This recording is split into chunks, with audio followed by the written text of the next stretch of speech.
EPFO 3.0 भविष्य निधि system में आने वाला है बड़ा बदलाव, बैंक की तरह चलेगा कामकाज। नमस्कार, न्यूज 18 का डिजिटल प्लेटफॉर्म आप देख रहे हैं और मैं हूं रितु सिंह।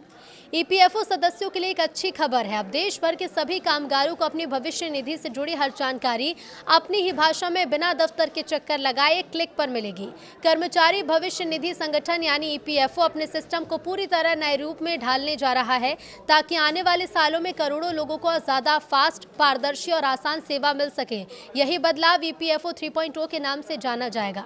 हाल ही में निकासी नियमों को सरल बनाने और यूपीआई से जुड़ी सुविधा लाने की घोषणा के बाद सरकार अब सुधारों के अगले बड़े चरण की तैयारी में है। एक वरिष्ठ सरकारी अधिकारी के हवाले से ये लिखा गया है कि ईपीएफओ जल्द ही नया पोर्टल, नया बैकएंड सॉफ्टवेयर और आर्टिफिशियल इंटेलिजेंस आधारित भाषा अनुवाद तकनीक अपनाने जा रहा है।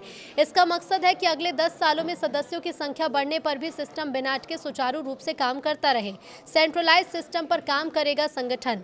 तो ईपीएफओ 3.0 के तहत ईपीएफओ अपनी तकनीकी संरचना को बिल्कुल नए सिरे से तैयार करेगा और बैंकिंग की तरह एक केंद्रीकृत प्रणाली अपनाएगा जिसे कोर बैंकिंग सॉल्यूशन कहा जाता है। जैसे बैंक में ग्राहक देश के किसी भी ब्रांच में जाकर अपना काम करा सकता है, उसी तरह ईपीएफओ का सदस्य भी किसी भी केंद्र से अपनी शिकायत, अपडेट या सेवा ले सकेगा। इससे फाइलें अटकने, अलग अलग दफ्तरों में भटकने और समय की बर्बादी जैसी समस्या काफी हद तक खत्म हो सकती हैं।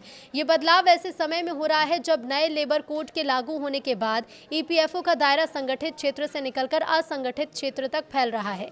जानकारी के मुताबिक भविष्य में असंगठित क्षेत्र के कामगारों के फंड का प्रशासन भी ईपीएफओ को सौंपा जा सकता है, जो गिग और प्लेटफॉर्म वर्कर्स के सामाजिक सुरक्षा फंड से अलग होगा।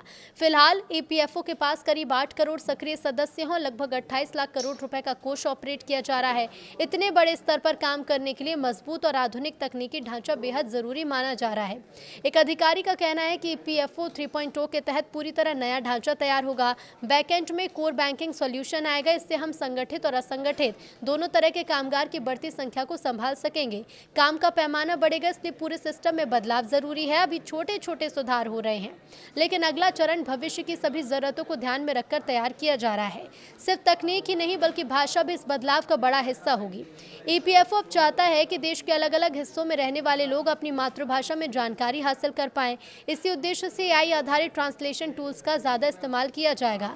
अधिकारी ने बताया कि हम भाषिणी जैसे स्थानीय भाषा टूल्स का उपयोग करेंगे ताकि सदस्य अपनी भाषा में जानकारी पा सके।